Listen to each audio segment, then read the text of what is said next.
நல்லவர்களாக இருந்தால் சுகபோகத்தில் இருக்கிறாங்க, கெட்டவர்களாக இருந்தால் தண்டனையிலே இருக்கிறாங்க, வேதனைப்பட்டுக் கொண்டே இருக்கிறார்கள். இப்ப நல்லவர்களுக்கு கிடைக்கக்கூடிய அந்த கூலி அந்த கபர்ல கொஞ்சம் கொஞ்சம் கிடைத்துக் கொண்டே இருக்கின்றது. ஆனா இன்னும் முழுமையாக கொடுக்கப்படல. முழுமையா எப்ப கொடுக்கப்படும்? கியாமத்தினால கேள்வி கேட்டு எல்லாம் முடிந்த பின்னால அந்த நன்மை தீமைகள் எடை போடப்பட்டு அதுக்கு பின்னால் சிராத்து முஸ்தகீம் என்ற பாலத்தை கடந்து சொர்க்கத்துக்கு போன பின்னால நிரப்பமாக கொடுக்கப்படும். அதைத்தான் அல்லாஹ் தஆலா இங்கே சொல்லுகின்றான். வஇன்னமா துவஃபௌன, நீங்கள் நிரப்பமாக கொடுக்கப்படுவதெல்லாம் உஜூரக்கும், உங்களுடைய கூலிகள், உங்களுடைய கூலிகள் நிரப்பமாக கொடுக்கப்படுவதெல்லாம் யௌமல் கியாமத், கியாமத் நாளில் தான். நீங்கள் இந்த உலகத்தில் செய்தது நன்மையாக இருந்தால் அது நன்மையாக கொடுக்கப்படும், தீமையாக இருந்தால் தீமையாக கொடுக்கப்படும். அதனால் ஸல்லல்லாஹு அலைஹி வஸல்லம் சொன்னார்கள், கபர் இருக்கின்றதே அது சொர்க்கத்தினுடைய ஒரு பகுதி அல்லது நரகத்தினுடைய ஒரு பகுதியாக இருக்கும். முன்னால் அந்த ஹதீஸ் சொல்லப்பட்டது, அல் கபரு ரௌலத்தும் மின் ரியாதில் ஜன்னா, கபர் என்பது சொர்க்கத்தினுடைய பூங்காக்களில் ஒரு பூங்காவாக இருக்கும் நல்லவராக இருந்தார். அவர் சுப்ரத்தும் மின் ஹுஃபரின் நீரான், நரகத்தினுடைய படுகுழிகளில் ஒரு படுகுழியாக இருக்கும் கெட்டவராக இருந்தார். இப்ப ரெண்டுமே அந்த கூலி கொடுக்கப்படுவதில் கொஞ்சம் கொஞ்சம் இங்கேயும் அல்லாஹ் தஆலா கொடுத்துக்கிட்டே வந்துடுறான். மீதியத்தான் அங்க கொடுப்பான். நிரப்பமாக கொடுப்பது பிறகு கேள்விகள் கேட்கப்பட்ட பின்னால் என்பதையும் அல்லாஹ் தஆலா தெரியப்படுத்துகின்றான். அதனால பின்னால் அது கடைசியில தானே கிடைக்கணும். அது வரைக்கும் மனிதனுக்கு எந்த விதமான பிரச்சனையும் இல்லை அப்படிங்கிறது கிடையாது. அதனாலதான் அல்லாஹ் தஆலா இந்த வாசகத்தை துவஃபௌன, இன்னமா துவஃபௌன தௌஃபியா, நிரப்பமாக தரப்படுவது அப்படிங்கிற வார்த்தையின் மூலமாக குறிப்பிடுகின்றார். சரி, அப்படி நிரப்பமாக தரப்படக்கூடிய அந்த நாளிலே ஃபமன் ஸுஹ்ஸிஹ அனின் நார், எவர் ஒருவர் நரகத்தை விட்டும் தூரமாக்கப்பட்டு உதுகிலல் ஜன்னா, சொர்க்கத்தில் நுழைவிக்கப்படுகின்றாரோ ஃபகத் ஃபாஸ், அவர் வெற்றி அடைந்து விட்டார் என்பதாக அல்லாஹ் தஆலா குறிப்பிடுகின்றார். ஒரு மனிதர் வெற்றி அடைவது இரண்டு செயல்களை கொண்டு, இரண்டு நிகழ்ச்சிகளை கொண்டு. நரகத்தை விட்டும் அப்பாற்படுத்தப்பட வேண்டும், அவர் சொர்க்கத்தில் நுழைவிக்கப்பட வேண்டும். அதனால அல்லாஹ் தஆலாட்ட கேட்கும் போது, யா அல்லாஹ் எனக்கு சொர்க்கத்தை கொடு அப்படின்னு மட்டும் கேட்டுக்கிட்டே இருக்கக்கூடாது, நரகத்தை விட்டு என்னை காப்பாற்று அப்படின்னு கேட்டுக்கிட்டே இருக்கணும். அது எல்லாருக்கும் ஒட்டுமொத்தமாக எல்லா துஆக்களையும் சேர்த்துக் கொள்ளக்கூடிய ஒரு துஆவிலே அல்லாஹ் தஆலா நமக்கு கற்றுத் தருகின்றார். ரப்பனா ஆத்தினா ஃபித் துன்யா ஹஸனா வ ஃபில் ஆখিরাতি ஹஸனா, யா அல்லாஹ் எங்களுக்கு இந்த உலகத்தில் அழகான வாழ்க்கையை, நல்ல வாழ்க்கையை, இனிமையான வாழ்க்கையை கொடு, ஆகிரத்திலும் அழகான வாழ்க்கை. அழகான வாழ்க்கைன்னு சொன்னா அது சொர்க்கம், சொர்க்கத்துடைய வாழ்க்கையை கொடு அப்படின்னு கேட்டா போதும்ல, சொர்க்கத்தை கொடுன்னு கேட்டா போதும். ஆனா அல்லாஹ் என்ன சொன்னா கடைசியில வகீனா அஸாபன் நார், நரக நெருப்பை விட்டும் எங்களை நீ காப்பாற்று என்று கேட்க சொல்லி சொல்லுகின்றான் அல்லாஹ் தஆலா. அதனால ஒரு மனிதன் கேட்கும் பொழுது அல்லாஹ் இடத்தில் நல்லதை மட்டும் கேட்கக்கூடாது, கெட்டதை விட்டு நீங்கிக் கொள்ளக்கூடிய தன்மை வேண்டும் என்றும் கேட்க வேண்டும். ஸல்லல்லாஹு அலைஹி வஸல்லம் அவர்கள் நல்லதை மட்டும் கேட்கல, கெட்டதை விட்டும் பாதுகாப்பும் ஸல்லல்லாஹு அலைஹி வஸல்லம் அவர்கள் நிறைய தேடி இருக்கின்றார்கள், சொல்லி இருக்கின்றார்கள். அதை அல்லாஹ் தஆலா இந்த ஆயத்தின் மூலமாக குறிப்பிடுகின்றார். இங்கே அல்லாஹ் தஆலா இரண்டு விஷயங்களை குறிப்பிடுகின்றார். ஒன்று நரகம், இன்னொன்று சொர்க்கம். நரகத்தை விட்டும் நீங்கி சொர்க்கத்திற்கு சென்று விட்டால் அவர் வெற்றியாளர் என்பதாக. கேட்டா சில பேர் நரகத்தை விட்டு நீங்கிடுவாங்க, சொர்க்கத்துக்கு செல்ல முடியாம இருக்கும். அப்படி சில பேர் இருக்கிறாங்க. ஒரு கூட்டம் சொர்க்கம் போகும், இன்னொரு கூட்டம் நரகத்துக்கு போகும்.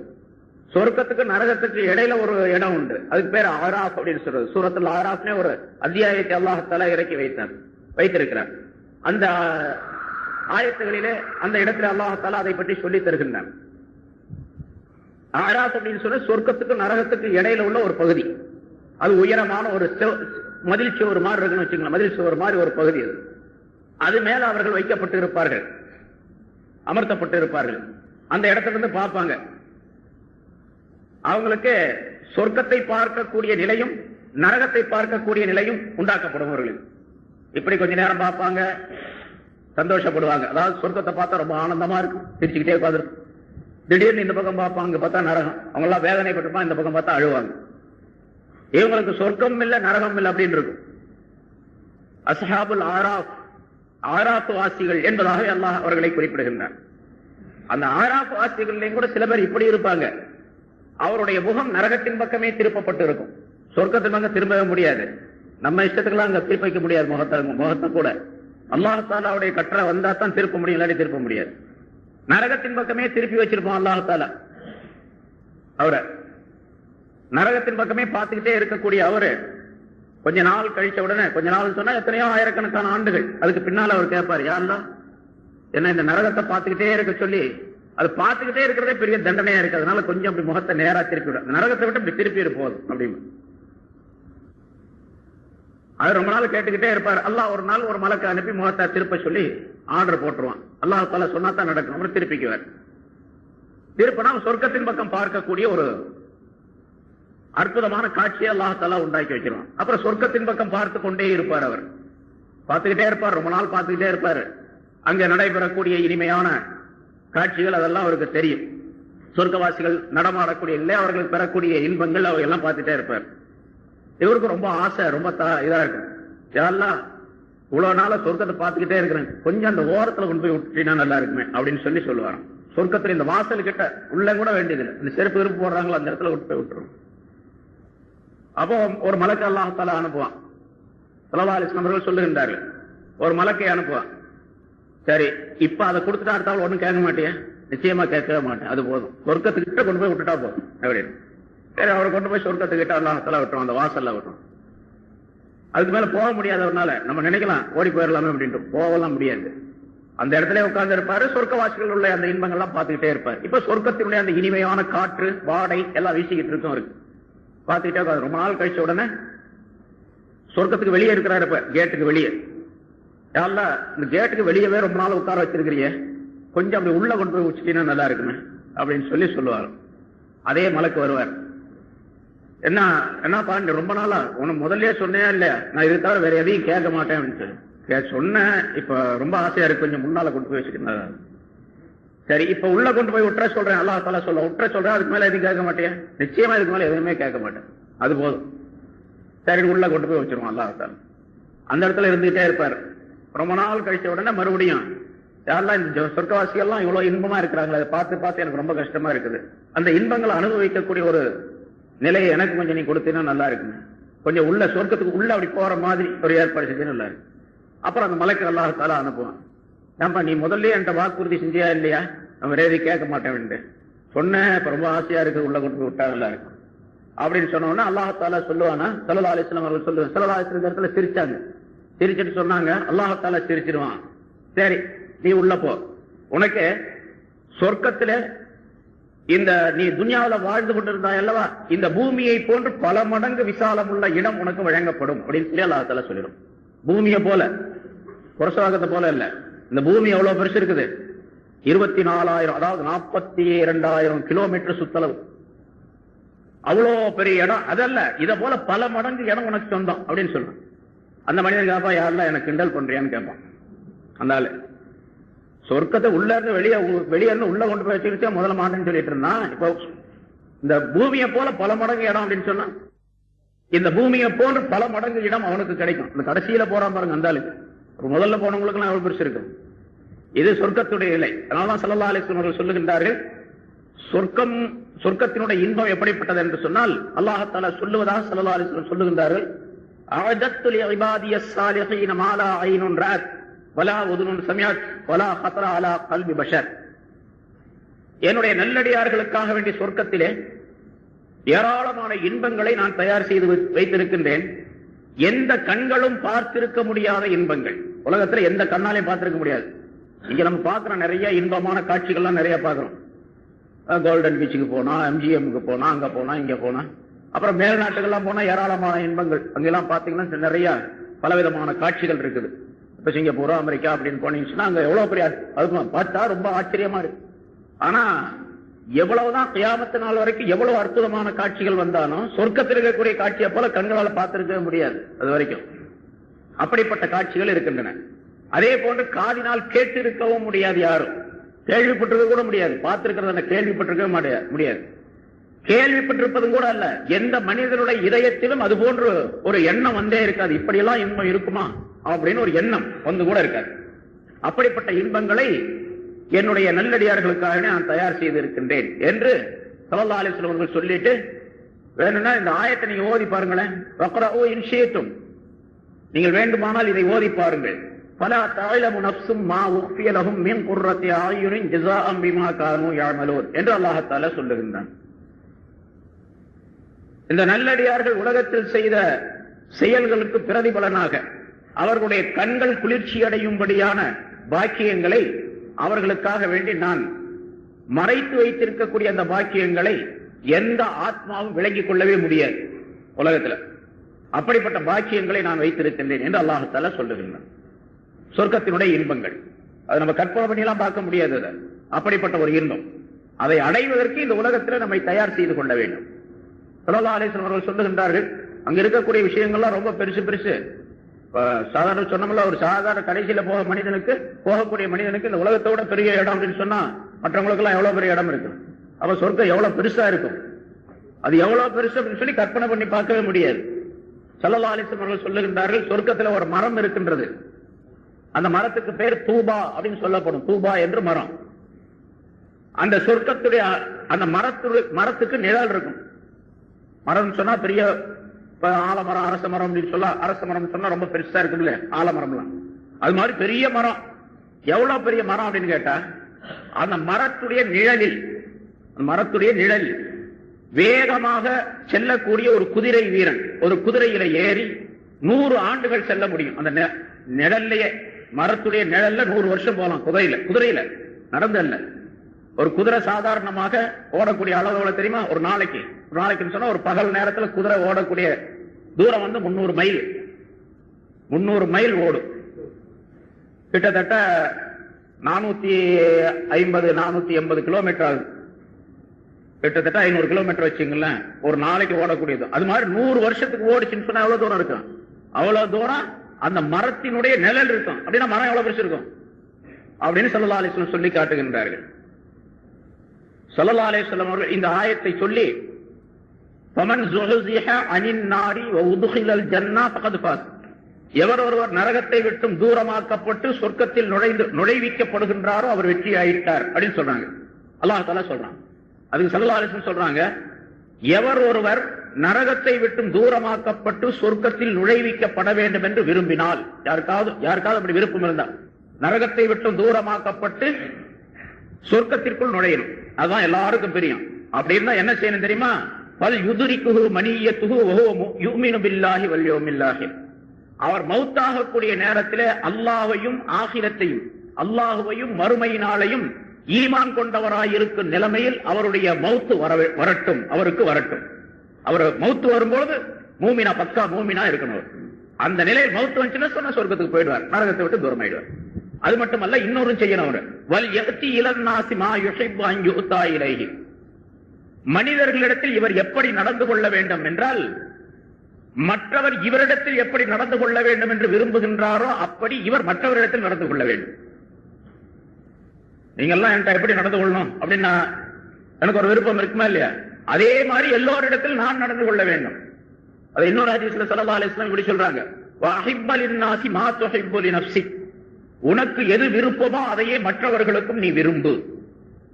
எனக்கு என்ன விருப்பமோ அதே மற்றவர்களுக்கு. எனக்கு என்ன விருப்பம்? இந்த உலகத்துல நான் சுகமா இருக்கணும், காசு பணம் நிறைய கிடைக்கணும், நல்லா சம்பாதிக்கணும், வீடு கட்டணும், பங்களா வாங்கணும், கார் வாங்கணும் அப்படின்லாம் நினைக்கிறேன்ல. அதே மாதிரி எல்லாருடைய, அவன் மட்டும் கார் வாங்கிட்டான், ஏன்டா வாங்கினாவன் அப்படின்னா, இப்ப நான் எனக்கு மட்டும் கார் வேணும், அவருக்கு மட்டும் கார் வேணாமா? அவருக்கு மட்டும் பங்களா, எனக்கு மட்டும் பங்களா வேணும், அவருக்கு மட்டும் பங்களா. அதே எனக்கு என்ன விருப்பமோ அதையே விரும்ப வேண்டும். அடுத்தவருக்கு கொடுக்கப்பட்டதுல பொறாமை இருக்கக்கூடாதுன்னு அர்த்தம். வஞ்சக எண்ணம் இருக்கக்கூடாது. அதே மாதிரி ஒவ்வொருவரும், இதுல நிறைய விளக்கங்கள் இருக்கு, ஏராளமான விளக்கங்கள்.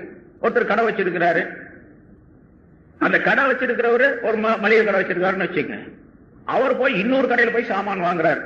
ஏதாவது ஒரு ஜவுளி கடையில, இரும்பு கடையில.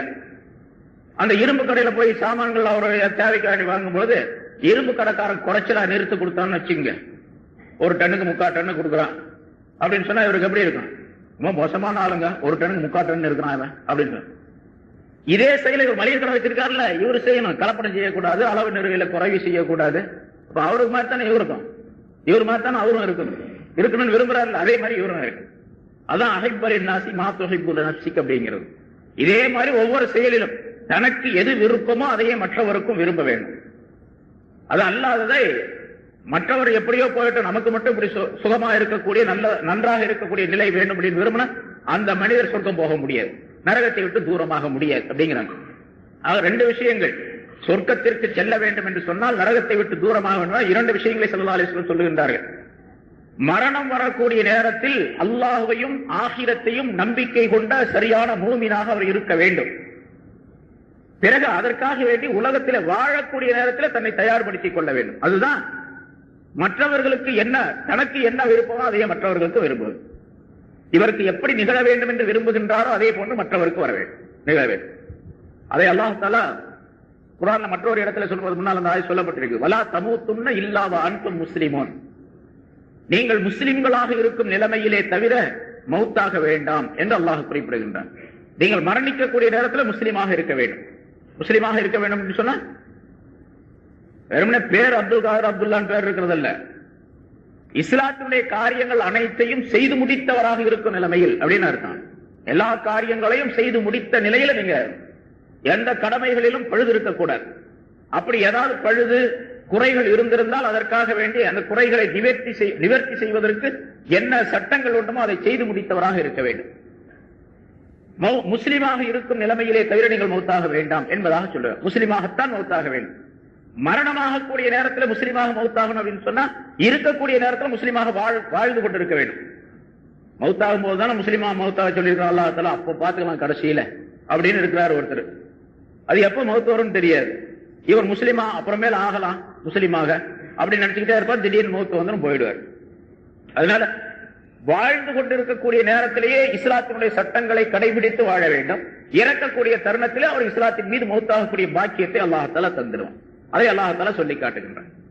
இங்க முதல்ல சொர்க்கத்தினுடைய அந்த இன்பங்களை அல்லாஹ் தஆலா குறிப்பிட்டு அதே போன்ற நரகத்தை விட்டும் தூரமாக்குவது அதுல அல்லாஹ் தஆலா குறிப்பிடுகின்றான். நரகத்தை பயந்து கொள்ள வேண்டும் என்பதையும் அல்லாஹ் தஆலா இதன் மூலமாக குறிப்பிடுது. ஏன்னா நரகம் அப்படிங்கிறது அதே மாதிரி சொர்க்கம் எப்படி நம்முடைய கற்பனைக்கு அப்பாற்பட்டது அதே போன்று நரகம் அப்படித்தான்.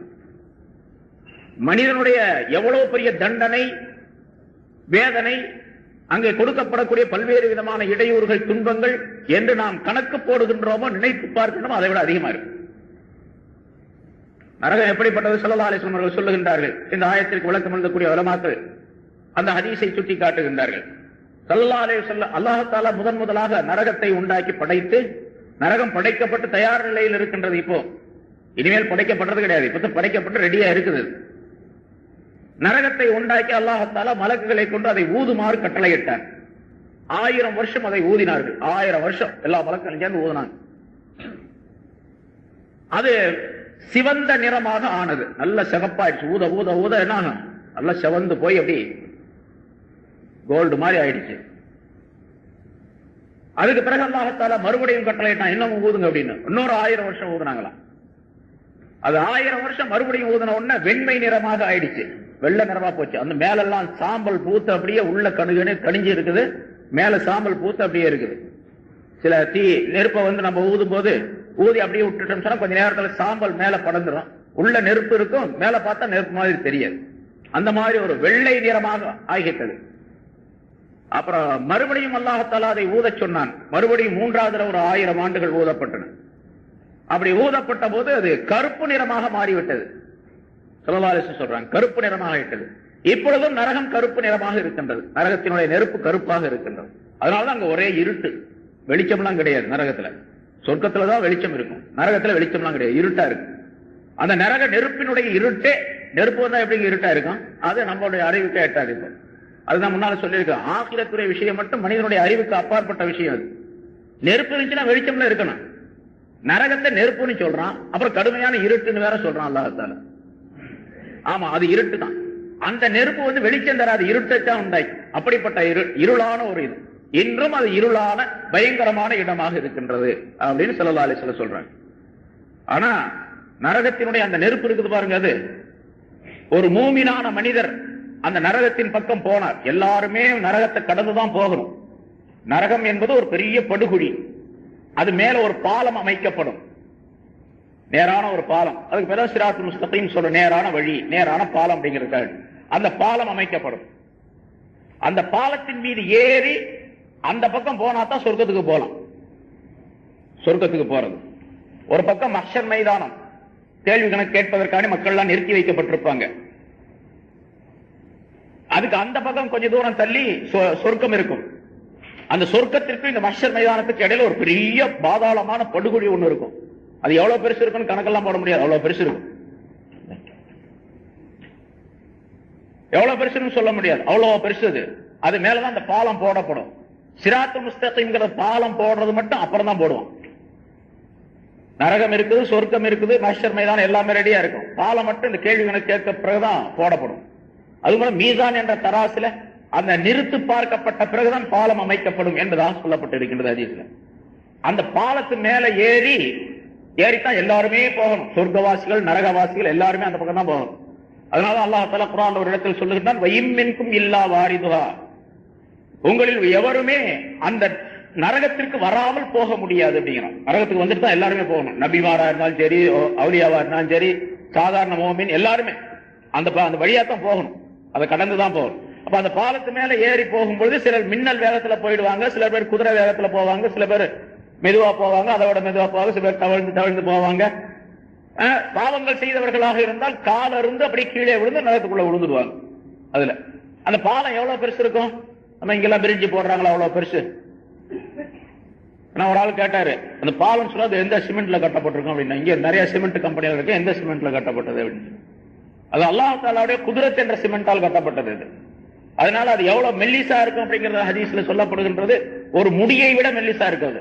அது மேல எப்படி அஜித்து நடக்கிறது? இது இல்ல பார் விளையாடுற மாதிரி எப்படி போறது? பார்னா கூட அது கம்பியில இருக்குது, இதுல முடிய கூட பிரச்சனை எப்படி போறது? சின்னதுன்னா முடியை விட சின்னது, வாளை விட கூர்மையானது அப்படின்னு சொல்லப்பட்டிருக்கு. வாள் கூர்மை இருக்கு பாருங்க, அதை விட கூர்மையா இருக்கு. அது மேலதான் நடந்து போகணும். நடந்து போறதுக்குரிய ஆற்றலை ஈமானின் மூலமாக பெற்றுக்கொள்ள முடியும், அமல்களின் மூலமாக பெற்றுக்கொள்ள முடியும். அங்க போய் பயிற்சி எல்லாம் செஞ்சு, இங்க பயிற்சி செஞ்சு பழகி இங்க பார் விளையாண்டு அங்க போய் போக முடியாது. அதுல இங்க பயிற்சி, இங்க உள்ள பயிற்சியை அமல் செய்ய வேண்டும். ஈமான் பக்காவா இருக்கணும், சரியா இருக்கணும், அமல் இருக்க வேண்டும், அதுல போலாம். அப்படி போகும் பொழுது கெட்டவர்கள் எல்லாம் கீழே விழுந்து விடுவார், நல்லவங்களா போயிட்டே இருப்பாங்க. சில மூமின்கள் போகும் பொழுது ஹதீஸ்ல வருகின்றது, சில மூமின்கள் அந்த கடந்து போகும் பொழுது அவங்களுடைய ஈமானுடைய சுடர், ஈமானுடைய பிரகாசம் இருக்கு பாருங்க, ஒளி, அது ரொம்ப பிரகாசமா இருக்கும். அந்த பிரகாசமா இருக்கக்கூடிய அந்த ஈமானுடைய ஒளி பார்த்த உடனே இந்த நரக நெருப்பு இருக்குது பாருங்க, அது அணைந்து போகக்கூடிய சூழ்நிலை ஏற்படும். இந்த ஒளியினால், ஈமானுடைய ஒளியினால நரகத்தினுடைய நெருப்பு அணையக்கூடிய நிலை ஏற்படும். அப்ப அந்த நரக நெருப்பு அந்த மூமினை பார்த்து சொல்லுமா, ஜுஸ் யா மூமின், மூமினே நீ சீக்கிரமாக இருந்து போய்விடு, உன்னுடைய நூர் என்னுடைய நாரை அணைக்க பார்க்கிறது அப்படின்னு சொல்லுமா. உன்னுடைய ஒளி என்னுடைய நெருப்பை அணைக்க பார்க்கின்றது, நீங்க சீக்கிரம் போயிடு அப்படின்னு சொல்லிட்டு அந்த நரகம் சொல்லும் என்பதாக குறிப்பிடுகின்றார். அப்படின்னா ஈமானுடைய நூறாணியத்துக்கு ரொம்ப பவர் இருக்குது. இந்த 3000 வருஷம் ஊதி கிடைக்கப்பெறக்கூடிய அந்த வெப்பம் இருக்கின்றது நரகத்தினுடைய, அதை விட பன்மடங்கு ஈமானுடைய பவர், ஈமானுடைய ஒளி. எங்க அந்த நரகத்தை கடந்துதான் போக வேண்டும் எல்லாருமே. அப்ப அமல் செய்தவர்கள் மிக விரைவாக அதிலிருந்து தப்பி போய் விடுவார்கள், அந்த பாலத்தின் மீது சென்று விடுவார்கள் என்பதையும் அல்லாஹ் ஸல்லல்லாஹு அலைஹி வஸல்லம் சொல்லி தருகின்றார். அதான் நரகத்தை விட்டு தூரமாக்கப்பட்டால் அப்படின்னு அர்த்தம். நரகத்தில் போடப்படக்கூடிய மனிதர்களுடைய உடல்கள் எப்படி இருக்கும் அப்படிங்கறத முதல்ல நிறைய சொல்லி இருக்கிறோம். ஒரு மனிதனுடைய உடல் மிக இந்த உடலை அப்படி போட மாட்டான், இந்த பாடிய மனிதனுடைய இந்த நரகத்தில் போடப்படக்கூடிய மனிதனுடைய பாடி ரொம்ப பெருசாக ஆக்கப்படும். எவ்வளவு பெருசு? ஒரு பாடியுடைய டோட்டல் மொத்த அளவை ஸல்லல்லாஹு அலைஹி வஸல்லம் சொல்லி தரல, ஏன்னா அதை கற்பனை பண்ணி பார்க்க முடியாது. அதனால தனித்தனியா சொல்றாங்க. அவன் பல்லு எவ்வளவு பெருசு இருக்கும், அவனுடைய கை எவ்வளவு பெருசு இருக்கும், வயிறு எவ்வளவு பெருசு இருக்கும் அப்படின்லாம் ஸல்லல்லாஹு அலைஹி வஸல்லம் சொல்றாங்க. ஒரு பல்லு ஒரு உஹது மலை பெருசு இருக்கும். நரகவாசியினுடைய ஒரு பல் ஒரு உஹது மலை எவ்வளவு பெருசு இருக்கும் அவ்வளவு பெருசு இருக்கும். அப்ப அவனுடைய நரகவாசியினுடைய உருவத்துல அவனுடைய வாயை மட்டும் எடுத்துக்கொண்டா வாய்க்குள்ள 32 உஹது மலை இருக்கும், அவ்வளவு பெரிய. அவனுடைய புஜம், தோல் இருக்கின்றதே, இந்த கழுத்துல இருந்து தோல் பட்டை வரைக்கும், இந்த ஷோல்டர் வரைக்கும் எவ்வளவு தூரம் இருக்குது? ஒரு 4 இன்ச்சு அல்லது 5 இன்ச்சு 6 இன்ச்சு இருக்கும் இல்லையா? நரகவாசியினுடைய அந்த தோல் பட்டையில் 3 நாள் தொலை தூரம் இருக்கும். 3 நாள் ஒரு ஆள் நடந்து போனா எவ்வளவு தூரம் இருக்கும்? அவ்வளவு தூரம் இருக்கும். 3 நாளைக்கு நடந்து போனா எவ்வளவு தூரம் இருக்கும்? அவ்வளவு பெருசு இருக்கு இந்த தோல் புஜம் மட்டும். இந்த தோல் இருக்குது பாருங்க, ஸ்கின், இது எவ்வளவு பெருசு இருக்குது? இது உரிச்சா வெங்காயம் மாதிரி லேசா இருக்கும். ஆனா நரகவாசியினுடைய உடல்ல இருக்கக்கூடிய அந்த தோல், மேலே போர்த்தப்பட்டு இருக்கக்கூடிய அந்த தோல் இருக்குதே, அது 4 முழம் இருக்கும் நீளம், 4 முழமுடைய பருமன் இருக்கும் அது என்று ஸல்லல்லாஹு அலைஹி வஸல்லம் அவர்கள் சொல்லுகின்றார்கள். இது நரகவாசி. அப்படிப்பட்ட அந்த நரகத்திலே போடப்படக்கூடியவர்கள் இப்படிப்பட்ட பெரும் உருவம் உடையவர்களாக ஆக்கப்படுவார்கள். சரி, நரகத்தில் எவ்வளவு பேர் போவாங்க முன்னால சொல்லி இருக்கிறோம். கியாமத் நாள்ல மனிதர்கள் அனைவரும் ஒட்டுமொத்தமாக அந்த மஹ்ஷர் மைதானத்தில் நிறுத்தி வைக்கப்பட்டிருப்பார்கள். அவங்க எல்லாத்தையும் அல்லாஹ் தஆலா 73 சப்புகளாக நிறுத்துவான். 73 சப் வரிசையா நிறுத்துவான். 73 வரிசைகளாக நிறுத்துவான். நிறுத்தினதுல ஒரே ஒரு வரிசை மட்டும்தான், ஒரு சப்பு மட்டும்தான் சொர்க்கத்துக்கு போறவங்க. மீதி 72 சப்பு நரகத்துக்கு போறவங்க. 72 சப்புகளும் நரகத்திற்கு செல்லக்கூடியவர்கள். நம்ம எதுல இருக்கிறோமோ தெரியாது, கேட்டுக்கிட்டே இருக்கணும். அந்த சப்புல ஒரு சப்புல இருக்கிறோமா, அந்த 72ல இருக்கிறோமா நமக்கு தெரியாது, கேட்டுக்கிட்டே இருக்க வேண்டியதெல்லாம். ஒரு சப்பு மட்டும்தான் சொர்க்கத்துக்கு போகும். மீதி உள்ள 72 சப்புகளும் நரகத்திற்கு போகக்கூடியவர்கள். அந்த 72 சப்புக்காரர்களையும் இவ்வளவு பெரிய உடம்பா படைச்சு அல்லாஹ் தஆலா போட்ட பின்னால நரகத்துக்கு அல்லாஹ் தஆலா கேட்பானா, உனக்கு வயிறு ரொம்பிடுச்சா அப்படின்னு கேட்பான் அல்லாஹ் தஆலா. வயிறு ரொம்பிடுச்சா உனக்கு? நரகம்ங்கிற பெரிய படுகொழியில் அது. எல்லாத்தையும் போட்ட பின்னால நீ நிரம்பி விட்டாயா அப்படின்னு கேட்பான். அல்லாஹ் குர்ஆன்ல சொல்லி காட்டுகின்றான், யௌம நகூலு லி ஜஹன்னம ஹலிம் தலதி, ஜஹன்னத்தினத்தில் நரகத்தினத்தில் நாம் கேட்கும் நாளில் ஹலிம் தலதி, நீ நிரம்பி விட்டாயா அப்படின்னு கேட்போம். அப்ப அது திருப்பி அல்லாஹ் இடத்துல கேட்கணும், ஹல் மின் மஸீத், இன்னும் இருக்குதா அப்படின்னு கேட்கணும். இன்னும் இருக்குதா அப்படின்னு கேட்கணும். அப்ப இனிமேல் போடுவதற்கு எதுவுமே இல்லை, எல்லாத்தையும் போட்டுருவான். மனிதர்கள், பெரும் பெரும் கற்கள், பாறைகள், சூரியன், சந்திரன் எல்லாத்தையும் கொண்டு போய் நரகத்தில் போட்டுருவான். சூரியன் சந்திரன் கூட கடைசியில் நரகத்தில் போடப்படும் அப்படின்னு சொல்லப்படுது. எல்லாமே கொண்டு போய் போட்டுருவான். எல்லாமே இந்த உலோக சம்பந்தப்பட்ட பொருள்கள் தானே. அதாவது சூரியன் அப்படிங்கிறது வெப்பம், ஒரு பெரிய நெருப்பு கோலமாக இருக்கின்றது. அதே போன்று சந்திரனை எடுத்துக்கொண்டால் நிறைய கற்கள், மலைகள், அது இது நிறைய இருக்குது. இது மாதிரி உள்ள எல்லா கோலங்களையும் தூக்கி உள்ள போட்டுருவான். அப்படி போட்ட பிறகு மறுபடியும் கேட்பானா, போதுமா நீ நிரம்பிட்டியா அப்படின்னு கேட்டு, என்ன இருக்குதான்னு கேட்க. கடைசியாக அல்லாஹ் தஆலா தன்னுடைய குத்ரத் என்ற பாதத்தை அதன் மீது வைப்பான், அந்த நரகத்தின் மீது. அவர் நரகத்தில் வச்சோம்னா போதும் போதும் அப்படின்னு சத்தம் போடுவது. நிரம்பிடுச்சு, எனக்கு வயிறு நிரம்பிடுச்சு அப்படின்னு சொல்லு என்று ஸல்லல்லாஹு அலைஹி வஸல்லம் அவர்கள் அந்த நரகத்தினுடைய தன்மையை பற்றி சொல்லி காட்டுகின்றார். அந்த நரகம் ஒரே குழியா, பெரிய குழின்னு சொன்ன பாருங்க, அது ஒரே குழியா இருக்காது, தட்டு தட்டா இருக்கு, அடுக்கடுக்கா இருக்குது. எப்படி எப்படி மாடி அடுக்கடுக்கா இருக்கு, அதே போல மேல ஒண்ணு, அதுக்கு கீழே, அதுக்கு கீழே, அதுக்கு கீழே எப்படி இருக்கு. 7 தட்டுகள் இருக்கின்றன. அல்லாஹ் தஆலா குர்ஆன்ல சொல்றான், லஹா சபஅத்து அபுவாப், அதற்கு 7 வாசல்கள் இருக்கின்றன. அப்படின்னா 7 தட்டுகள் இருக்கின்றன. 7 ஃப்ளோர். அது கீழே, மேலே அல்ல. மேல போனா மேல இருக்கிறதுக்கு பேரு தரஜாத் அப்படின்னு சொல்றது, கீழே இருக்கிறதுக்கு பேரு தரக்காத் அப்படின்னு சொல்றது அரபியில. கீழ் நோக்கி போகக்கூடிய 7 தட்டுகள் இருக்கு. அதுல லிகுல்லி பாபின் மின்ஹும் ஜுஸும் மக்ஸூம், ஒவ்வொரு தட்டுக்கும் ஒவ்வொரு வாசலுக்கும் இந்த மனிதர்கள் இருந்து ஒரு பகுதியினர் இருக்கின்றார்கள். ஒவ்வொரு தட்டிலையும் ஒரு பகுதியினர் போடப்படுவார்கள் அப்படின்னு அல்லாஹ் தஆலா சொல்றான், குர்ஆன்ல சொல்றான் அந்த ஆயத். அதுல உலமாக்கள் விளக்கம் தரும்பொழுது, அந்த ஆயத்துக்கு விளக்கம் தரும்போது சொல்லுகின்றார்கள், ஆக மேல் தட்டு இருக்குது பாருங்க, அதுல கொஞ்சம் வேதனை தண்டனை கம்மியா இருக்கும். அதுக்கு அடியில் இருக்கிறதுல கொஞ்சம் அதை விட கூட இருக்கும், அதுக்கு அடியில அதை விட கூட இருக்கும், அதுக்கு அடியில் அதை விட கூட இருக்கும். ஆக கடைசியில 7வது தட்டு கீழே இருக்கு பாருங்க, அதுல கடுமையான தண்டனை நடைபெறும். அந்த கடைசி இருக்கக்கூடிய தட்டு இருக்கு தண்டனை, கடுமையான தண்டனை. அது யாருக்கு தெரியுமா? அல்லாஹ் தஆலா குர்ஆன்ல சொல்றான், இன்னல் முனாஃபிகீன ஃபி தர்கில் அஸ்ஃபலி மினன் நார், முனாஃபிகீன்கள் நரகத்தினுடைய அடித்தளத்தில் போடப்படுவார்கள் அப்படிங்கிறான். அந்த 7வது தட்டு கீழே இருக்கக்கூடிய தட்டுல முனாஃபிக்குகள் இருப்பாங்க, 6வது தட்டுல முஷ்ரிக்குகள் இருப்பாங்க. அப்ப இணை வைத்து வணங்கியவர்கள் உலகத்துல, அந்த இணை வைத்து வணங்கியவர்களை விட முனாஃபிக்குகளுக்கு கடுமையான தண்டனை. முனாஃபிக்குகள் 6வது தட்டுல, முஷ்ரிக்குகள் 6வது தட்டுல, இணை வைத்து வணங்கியவர்கள்.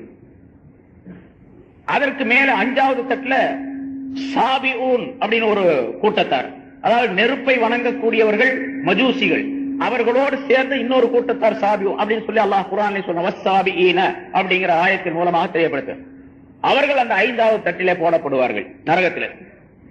மஜூசிகள் நெருப்பை வணங்கியவர்கள், அவர்களோடு சேர்ந்து மற்ற பொருள்களை வணங்கியவர்கள், அதாவது சூரியனை, சந்திரனை, இந்த மாதிரி இயற்கையான காட்சிகளை வணங்கக்கூடியவர்கள். அவர் இதை தெய்வம் அப்படின்னு வணங்குறது. 4வது தட்டுல, அதுக்கு மேல இருக்கக்கூடிய 4வது தட்டுல இப்லீஸும் அவருடைய சகாக்களும் போடப்படுவார்கள். நம்ம ஆள் இருக்காருல்ல 103 ஷைத்தானும் அவங்க மற்றவங்க, அவங்களோட சேர்ந்தவங்க யாரா இருக்காங்க அவங்கலாம். அதற்கு மேல உள்ளதுல யூதர்கள் போடப்படுவார்கள். யூதர்கள் சொன்னா இணை வைத்து வணங்கிய யூதர்கள். ரசூலுல்லாஹி ஸல்லல்லாஹு அலைஹி வஸல்லம் காலத்துக்கு பின்னால ஸல்லல்லாஹு அலைஹி வஸல்லம் அவர்களை ஏற்றுக்கொள்ள யூதர்கள் அப்படிங்கிறவங்க அவங்களும் வேதக்காரர்கள் தான். மூசா அலைஹிஸ்ஸலாமை கொண்டு ஈமான் கொண்டவர்கள். அவர்களுக்கு தௌராத் வேதம் உண்டு. கிறிஸ்தவர்கள் அப்படிங்கிறவங்க இன்ஜீல் வேதம் உண்டு. ஈசா அலைஹிஸ்ஸலாம் அவர்களை கொண்டு ஈமான் கொள்ள வேண்டும். அப்படி செய்ய ஸல்லல்லாஹு அலைஹி வஸல்லம் அவர்கள் உலகத்துக்கு வந்த பின்னால நபி அவர்கள் இஸ்லாத்தை தெரியப்படுத்தி குர்ஆனை கொண்டு வந்து கொடுத்த பின்னால இந்த யூதர்களோ கிறிஸ்தவர்களோ வேறு எந்த மதக்காரர்களோ யாரா இருந்தாலும் சரி குர்ஆனை நம்ப வேண்டும், ரசூலை நம்ப வேண்டும், ஈமான் கொள்ள வேண்டும். இந்த மார்க்கத்திலே என்ன சொல்லப்பட்டிருக்கோ அந்த படிக்க தங்களுடைய அமல்களை அமைத்துக் கொள்ள வேண்டும். அப்படி இருந்துச்சுன்னு சொன்னா அவங்களுக்கு சொர்க்கம் கிடைக்கும், இல்லைன்னா கிடையாது. அவங்க தங்களுடைய கொள்கை படிக்க இணை வைத்து வணங்கக்கூடிய சூழ்நிலையை உருவாக்கி இருந்தால், கிறிஸ்தவர்கள் இருக்காங்களா ஈசா அலைஹிஸ்ஸலாத்தை சொல்றாங்க, ஆனா ஈசா அலைஹிஸ்ஸலாத்தையே வைத்து வணங்கக்கூடியவர்களாக ஆயிடுறாங்க. அந்த சிலையை வச்சு வணங்குறாங்க அல்லது சிலுவையை வைத்து வணங்குகின்றார்கள். எப்படி இருந்தாலும் இணை வைக்கக்கூடிய சூழ்நிலை ஏற்பட்டு இருந்தாலும் ஈசா அப்படிங்கிற ஒரு நபி இருந்தார் அப்படின்னு நம்புறாங்க. அது ஏதோ ஒரு வகையில் நம்பிக்கை வருது அவங்களுக்கு. அந்த நம்பிக்கை இஸ்லாத்தில் செல்லுபடியாக கூடியதல்ல. அதனால அவர்களுக்கு தண்டனை உண்டு. அடுத்ததா அதாவது மூணாவது தட்டுல யூதர்கள் போடப்படுவார்கள், இரண்டாவது தட்டுல நசாராக்கள் கிறிஸ்தவர்கள் போடப்படுவார்கள். முதல் தட்டு ஆக மேல இருக்கிற தட்டு குறைஞ்ச தண்டனை இருக்கு பாருங்க. அதுலதான் முஸ்லிம்களிலே குற்றம் புரிந்தவர்கள், பாவம் செய்தவர்கள். முஸ்லிம்களிலே பாவம் செய்துவிட்டு தௌபா செய்யாம மௌத்தா போயிடுறாங்க பாருங்க. அங்க போய் உண்மை செய்ய முடியாது. அங்க தண்டனைன்னு உறுதியாயிருச்சுன்னு வச்சுங்க, அப்ப அந்த மேல் தட்டுல போடப்படுவார்கள். ஆனா அதுக்கு இடையில இவங்களுக்கு நிறைய அதை விட்டு தப்பிக்கிறதுக்கு நிறைய வாய்ப்பு இருக்குது முஸ்லிம்களுக்கு. அந்த வாய்ப்பெல்லாம் பயன்படுத்திக் கொள்ள வேண்டும். உலகத்துல பாவம் செஞ்சிட்டோம், நன்மைகளை செய்யல, பாவங்கள் செஞ்சிருக்கிறாரு. கடைசியில் மௌத்தா போறதுக்குள்ள என்ன செய்யணும்? அல்லாஹ்ட்ட தௌபா செஞ்சு கண்ணீர் வடிச்சு கவலைப்பட்டு இனிமேல் நான் அந்த மாதிரி செய்ய மாட்டேன் அப்படின்னு அல்லாஹ்ட்ட ஒப்புக்கொண்டு தௌபா செஞ்சுட்டாருன்னா பாவங்கள்லாம் மன்னிக்கப்பட்டு போயிடும், சொர்க்கத்துக்கு போயிடுவார் மௌத்தான பிறகு. அப்படி செய்யல, இவர் என்ன பண்ணிருக்காரு? ஏதாவது சில நல்ல அமல்களை செஞ்சிருக்கிறார். அந்த நல்ல அமல்கள் தான் அல்லாஹ் ரசூலுக்கு கொஞ்சம் பிரியம் இருக்குதுன்னு வச்சுங்க. பாவங்களும் செஞ்சிருக்காரு, நல்ல அமலும் செஞ்சிருக்காரு. இப்ப இதுக்கு போன பின்னா, கபருக்கு போன பின்னால அந்த கபருல தண்டனை கிடைக்கும். கியாமத் நாள்ல அவர் வரும் பொழுது ரசூலுல்லாஹி ஸல்லல்லாஹு அலைஹி வஸல்லம் அவர்களின் மூலமாக சிபாரிசு செய்யப்படுவார், ஷஃபாஅத் கிடைக்கும். ஸல்லல்லாஹு அலைஹி வஸல்லத்துடைய ஷஃபாஅத் கிடைச்சிச்சுன்னு சொன்னா முழுமையா கிடைச்சிருச்சு, நரகத்தை விட்டு தப்பிச்சிடுவார் இவர். அதே போல சில நல்லடியார்கள் நல்ல மனிதர்கள் இருக்காங்க, அவர்களுடைய சிபாரிசும் கிடைக்கும். இந்த சிபாரிசு இருக்குது பாருங்க, ஷஃபாஅத், ஸல்லல்லாஹு அலைஹி வஸல்லத்துடைய ஷஃபாஅத், உலமாக்கள் ஷுஹதாக்களுடைய ஷஃபாஅத், அதை பெறுவதற்கும் முயற்சி செய்ய வேண்டும். இந்த உலகத்தில் இருக்கும்போது அதுக்காக வேண்டி உள்ள காரியங்களையும் செய்து கொள்ள வேண்டும். நல்லடியார்களுடைய எந்த அளவுக்கு கேட்டா, ஒரு நன்மையை ஒரு மனிதனுக்கு செய்திருந்தால் அவரும் இவருக்கு சிபாரிசு செய்வார். கடைசியா ஒவ்வொரு மனிதனும் இன்னொருவருக்கு உதவி செய்வார். ஒரு ஹதீஸ்ல எப்படி வருகின்றது? நரகத்துக்கு போகக்கூடிய எல்லாம் பரிசீலனை பண்ண பின்னால் நரகத்துக்கு போகக்கூடிய மனிதர்களாக வரிசையா நிக்க வச்சிருப்பான் அல்லாஹ் தஆலா. எல்லாத்தையும் ஒரு பக்கமா நிக்க வச்சிருப்பான். ஏன்னா கியாமத்தினால நல்ல மனிதன் கெட்ட மனிதன் ஒன்னாக சேர முடியாது. இப்ப எல்லாம் ஒன்னா உட்கார்ந்து இருக்கோம், யார் நல்லவர் யார் கெட்டவர்னு தெரியாது.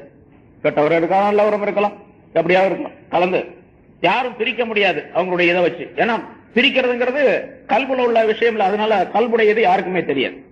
அங்க பாருங்க, வம்தாசுல் யௌம அய்யுஹல் முஜ்ரிமூன், குற்றவாளிகளே இன்று நீங்கள் பிரிந்து விடுங்கள் தனியாக அப்படின்னு அல்லாஹ் தஆலா ஒரு உத்தரவு போடுவான்.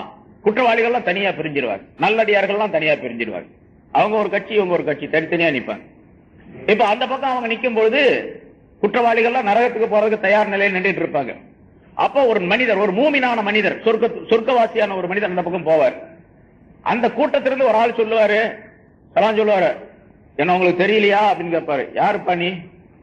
அப்ப அவரு சொல்லுவாரு, அந்த மனிதர் சொல்லுவார், அந்த கூட்டத்தில் இருக்கிற சொல்லுவாரு, நான் தாங்க, நீங்க வந்து ஒரு நாள் ரொம்ப தாகமா இருந்துச்சு அப்படின்னு சொல்லி தண்ணி கேட்டீங்க, உங்களுக்காக வேண்டி தண்ணி கொடுத்தேன் நான், எனக்கு ஞாபகம் இல்லை. அடடா ஆமா நீ தானே இருந்தாலே, ஏன்பா அங்க இருக்கிற அப்படின்னு சொல்லி கேட்டு, யா அல்லாஹ் இந்த ஆள் ஒரு நாள் எனக்கு தாகத்துக்கு தண்ணி கொடுத்தாரு, அந்த ஆளோட பாவத்தை கொஞ்சம் மன்னிச்சிரு அப்படின்னு இவரு கேட்பாரு. இந்த மோமின் இவருடைய சிபாரிசு ஏற்றுக்கொள்ளப்பட்டு அவர் சொர்க்கத்துக்கு போயிடுவார் என்று ஸல்லல்லாஹு அலைஹி வஸல்லம் அவர்கள் சொல்லுகின்றார்கள். இது மாதிரி நல்லடியார்கள் அந்த பக்கம் போகும்போதெல்லாம் அந்த கூட்டத்தில் இருக்கிற ஒரு ஆள் கூப்பிட்டு சொல்லுவாராம், எனக்கு தெரியலையா, நான் தான் உனக்கு ஒரு நாள் எழுதுறதுக்கு பேனா இல்லாம பாத்துக்கிட்டு நான் தான் பேனா கொடுத்தேன், அட நீ தானே இருந்தாலே, அல்லாஹ்ட்ட சொல்லுவார் அவரு, இருந்தாலும் எனக்கு பேனா கொடுத்தாரு, உதவி செஞ்சாரு, அவரை கொஞ்சம் மன்னிச்சிரே அல்லாஹ் அப்படின்னு சொல்லி உடனே அவரை விட்டுருவா அல்லாஹ். இப்படியே சிபாரிசுகள் அதிகமாக கிடைக்கும். அந்த சிபாரிசும் கூட கிடைக்காம இருக்கிறால் தான் நரகத்துக்கு போவார் கடைசியில. அப்படின்னா எவ்வளவு அல்லாஹ் தஆலா நமக்கு தாராளமான உதவி செஞ்சிருக்கிறான். அதை பயன்படுத்திக் கொள்ளக்கூடிய வாய்ப்பை உண்டாக்கி கொள்ள வேண்டும் உலகத்தில் இருக்கும் பொழுது. அதான் இப்படி 7 தட்டுகள் அல்லாஹ் குர்ஆன்லயே அதை தெளிவுபடுத்துகின்றான். அது எப்படி இருக்கும்? 7 தட்டு எப்படி இருக்கும், அது எப்படி எல்லாம் அந்த ஃப்ளோர் அமைக்கப்பட்டிருக்குது, அது என்ன காங்கிரீட்டா அதா இதா அப்படிலாம் கேட்டுட்டு இருக்க கூடாது. அவ்வளவுதான் நமக்கு விளக்கம். அது தன்னுடைய அறிவினால மனிதன் இங்கிருந்து விளங்கிக் கொள்ள முடியாது. லஹா சபஅத்து அபுவாப், அந்த நரகத்திற்கு 7 அடுக்குகள், 7 தட்டுகள் இருக்கின்றன, 7 வாசல்கள் இருக்கின்றன.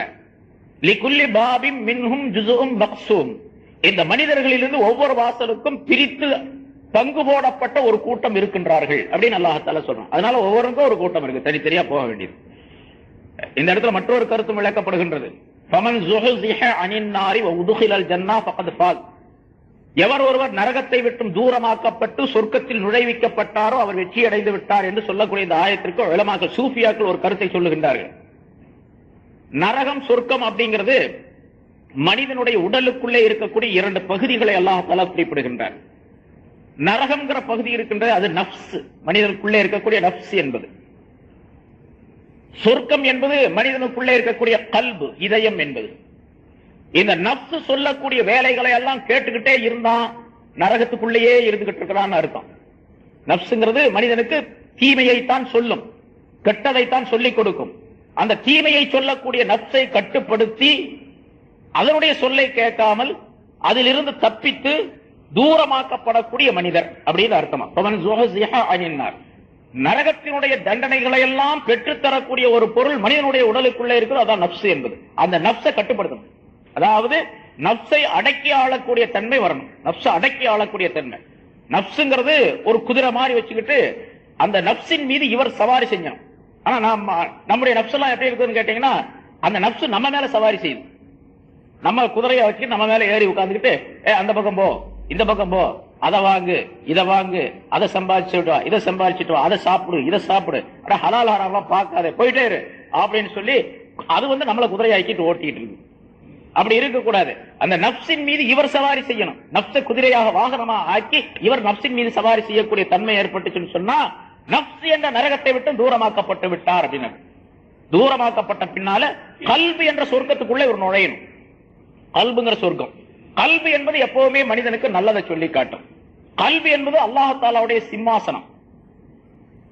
கல்புல் மூமினி அர்ஷுல்லா அப்படின்னு சொல்லப்படுகின்றது. மூமினுடைய கல்பு அல்லாஹ் தஆலாவுடைய சிம்மாசனம். அல்லாஹ் எங்க குடியிருப்பான்? மனிதனுடைய இதயத்தில் குடியிருப்பான். அதனால இங்க இருக்கிறான்னு அர்த்தம் அல்ல, அல்லாஹுடைய ரஹமத்தை அடங்கக்கூடிய இடம், அல்லாஹ் தஆலாவுடைய பரக்கத்துகள், அவனுடைய நூறானியத்தை இறங்கக்கூடிய இடம் இருக்கின்றது. அது மனிதனுடைய கல்பு. கல்பை போன்ற ஒரு சிறந்த இடம் கிடையாது. அதனாலதான் ஒரு மூமினான மனிதனுடைய கல்பு காபாவை விட உயர்ந்தது அப்படின்னு சொல்லப்பட்டிருக்கு. காபாவை விட உயர்ந்தது மூமினான மனிதனுடைய கல்பு. காபாவின் மூலமாக என்னென்ன நன்மைகளை, ரஹமத்துகளை மனிதன் பெற்றுக் கொள்ளுகின்றான், அதை விட அதிகமாக கல்வின் மூலமாக பெற்றுக் கொள்ள முடியும். இப்ப கல்வி என்ற அந்த சொர்க்கத்திற்குள்ளே, நஃப்ஸ் என்ற நரகத்தை விட்டு நீங்கி கல்வி என்ற சொர்க்கத்தினுடைய சோலைக்குள்ளே ஒரு மனிதன் நுழைந்து விட்டால் அப்படின்னா என்ன கருத்து? ஈமைகளை எல்லாம் விட்டுட்டு நன்மையான காரியத்துக்குள்ள நுழைஞ்சிட்டார். அப்படி எவர் கல்வி என்ற அந்த சொர்க்கத்திற்குள்ளே நுழைந்து விடுகின்றாரோ அவர் எந்த விதமான பயம் இல்லாதவராக ஆக்கப்பட்டு விடுவார். எந்த பயம் கிடையாது அவருக்கு. அந்த கல்புங்கிறது ஹரமை போன்று ஆகிவிடுகின்றது. ஹரம், அதாவது ஹரம் ஷரீப், மக்காவில் காபா அமைந்திருக்கக்கூடிய மஸ்ஜித் இருக்கின்றது, மஸ்ஜிதுல் ஹராம். அந்த மஸ்ஜிதுல் ஹராமை பற்றி அல்லாஹ் தஆலா சொல்லும்போது முன்னால லன்தானாலும் அந்த ஜுஸுல சொல்லப்பட்டிருக்கு, விளக்கம் சொல்லப்பட்டிருக்கு. ஃபமன் தஹலஹு கான ஆமினா, எவர் ஒருவர் அந்த ஹரம் ஷரீஃபிலே நுழைந்து விடுகின்றாரோ அவர் அச்சமற்றவராக ஆகிவிடுவார் என்று அல்லாஹ் தஆலா சொல்லுகின்றார். அதே நிலை கல்புக்குள்ளே நுழைந்து கொண்டவருக்கு ஏற்பட்டுவிடும். அவர் வெற்றி அடைந்து விடுவார். எந்த விதமான அச்சம் கிடையாது, பயம் கிடையாது என்ற கருத்தையும் சூஃபியாக்கள் இதற்கு விளக்கமாக தருகின்றார்கள். ஆக ஃபமன் ஸுஹ்ஸிஹ அனின் நாரி வ உத்கிலல் ஜன்னத ஃபகத் ஃபாஸ், நரகத்தை விட்டு தூரமாக்கப்பட்டு சொர்க்கத்தில் நுழைவிக்கப்பட்டு விடுகின்றாரே அந்த மனிதர் வெற்றி அடைந்து விட்டார் என்பதற்கு இந்த உலகத்திலும் உதாரணங்கள் உண்டு. அதற்கு பிறகு மௌத்துக்கு பின்னால் ஆகிரத்திலும் அதற்கு உதாரணங்கள் உண்டு என்பதை சொல்லி காட்டுகின்றார்கள். மௌத்துடைய இந்த செய்திகளை அல்லாஹ் தஆலா சொல்லக்கூடிய இந்த ஆயத்தின் மூலமாக கேட்ட விளக்கங்களின்படி மௌத்துக்கு தயார் நிலையில் நாம் ஆக்கிக் கொள்ள வேண்டும். நம்முடைய ஜனாசா பரிசுத்தமானதாக இருக்க வேண்டும். நம்முடைய ரூஹ் மனம் உள்ளதாக, மனம் கவழக்கூடியதாக இருக்க வேண்டும் என்ற எண்ணத்திலே செயல்பட வேண்டும். நம்முடைய கபருடைய வாழ்க்கை இனிமையாக இருக்க வேண்டும். கபருடைய வாழ்க்கை சுகமானதாக அமைய வேண்டும் என்பதற்காக என்னென்ன காரியங்கள் சொல்லப்பட்டதோ அதையெல்லாம் செய்து வாழக்கூடியவர்களாக ஆக வேண்டும். அத்தகைய நல்ல பாக்கியத்தை அல்லாஹ் தஆலா நம் அனைவருக்கும் தந்தருள்வானாக.